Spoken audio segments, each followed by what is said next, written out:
Hello and happy 1st of December. I was gonna light a candle because in Germany on the first Sunday of December it's the first Advent and you light a candle, but unfortunately I don't have a lighter. But I got this really cute little candle for free from a candle business the other day. They were handing out business cards with this little candle attached. It really made me think about what I want to gift people for Christmas this year and how I was kind of getting a little bit bored with just store-bought things. I feel like everything looks the same these days and everything is so readily available. Yeah, it really motivated me to challenge myself this year to only give handmade Christmas presents. I do at the moment have a lot of time because I just started working freelance since I moved to Japan, and because I don't have that many clients yet that I have work every single day, I have a lot of free time on my hands. So I thought this would be a great time to really get into arts and crafts and make handmade Christmas presents for everyone this year. I am also blessed to have a lot of friends who are actually incredible artists and who have gifted me a few handmade things, for example, for my birthday. That was quite recently, and that really inspired me. So, for example, one of my friends is an amazing crochet artist.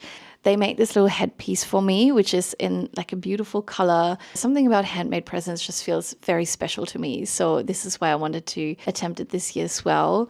There's another little handmade gift that I received from a friend that is a necklace. And yeah, it just means a lot to me when people put, thought and effort and their time into making something. So I kind of want to return that favor this year. So I thought I'll use this YouTube video to share a few of my ideas with you and hopefully motivate you to make a few things by hand as well. So the first idea that I had is things made out of air dry clay.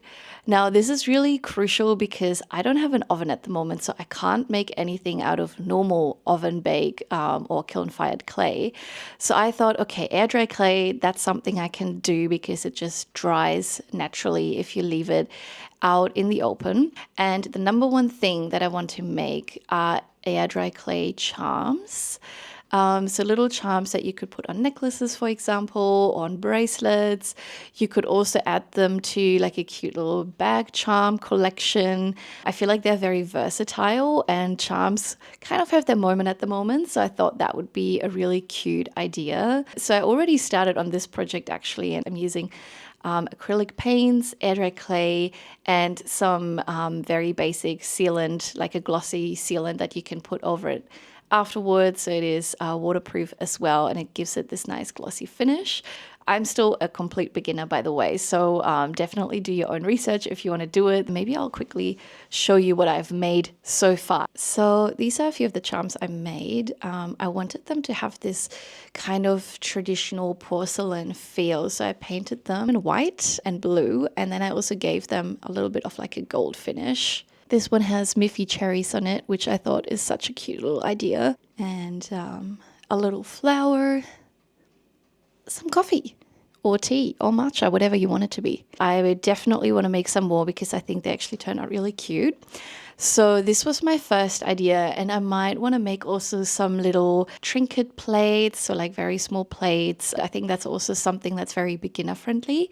My second idea is anything related to crochet. Again, I'm also still a complete beginner when it comes to crochet. So far I've made a very small scarf, a small top, and some flower earrings. Nothing too complicated. There's just endless possibilities. You can make so many things with it. Especially in the winter time, I think crochet products make such great Christmas gifts because you can, for example, make scarves, or you can make fluffy socks, or you could make like a little a beanie or something like that. I also really want to make these little like stuffed crochet animals that are very popular in Japan, and had a few ideas as well. I definitely want to make a little Miffy that you could also use as a bag charm, for example.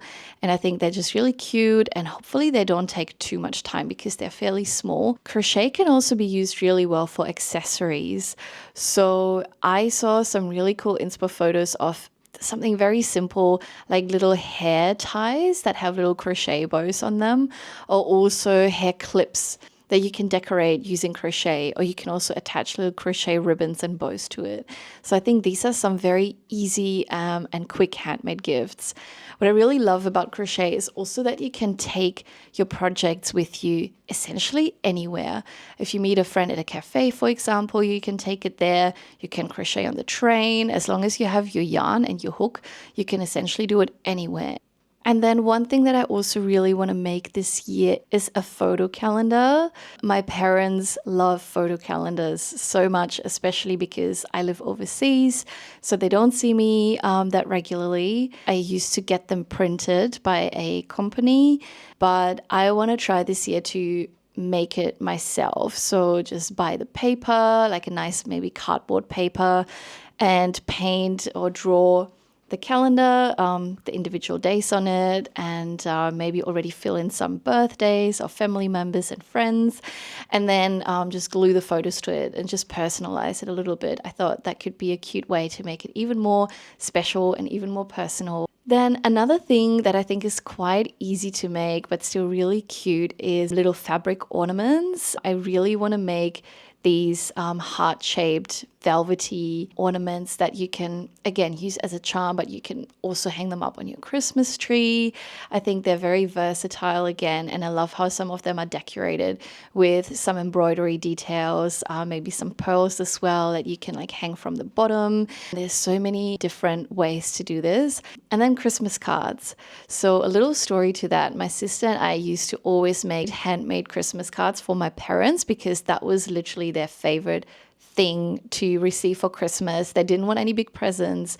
They just wanted to get a handmade Christmas card from us. We had less and less time, so at some point we bought cards and started buying presents instead. And I think it's a little bit sad that we lost that tradition, so I kind of want to bring it back. Something that I've been really obsessed with, I saw it on Instagram first a few weeks ago, are these Victorian puzzles. It's like a folding technique, and you can fold it open. It has like drawings inside and maybe some written notes. I love that it's very compact as well, and you can fold it up again and then it's a little bit smaller. You can just be so creative with this technique.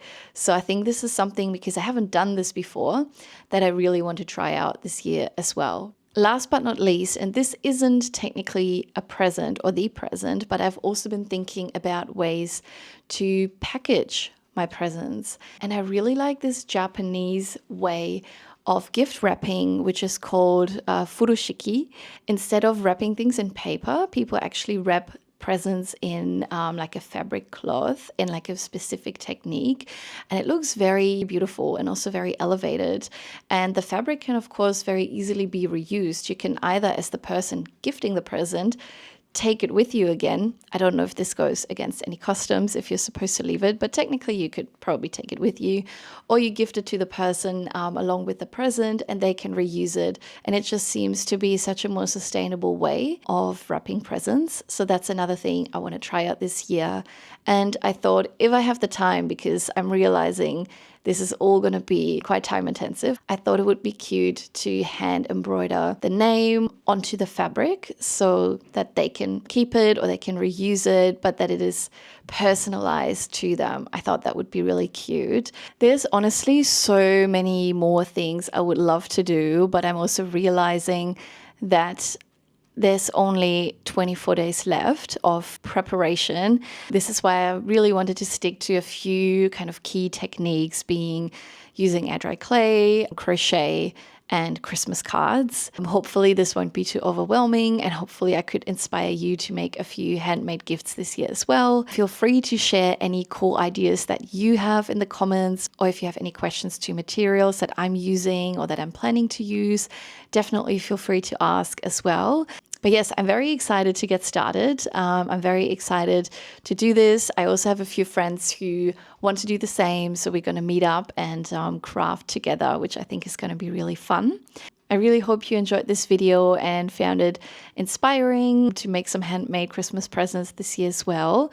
And that's all for today. See you in my next video.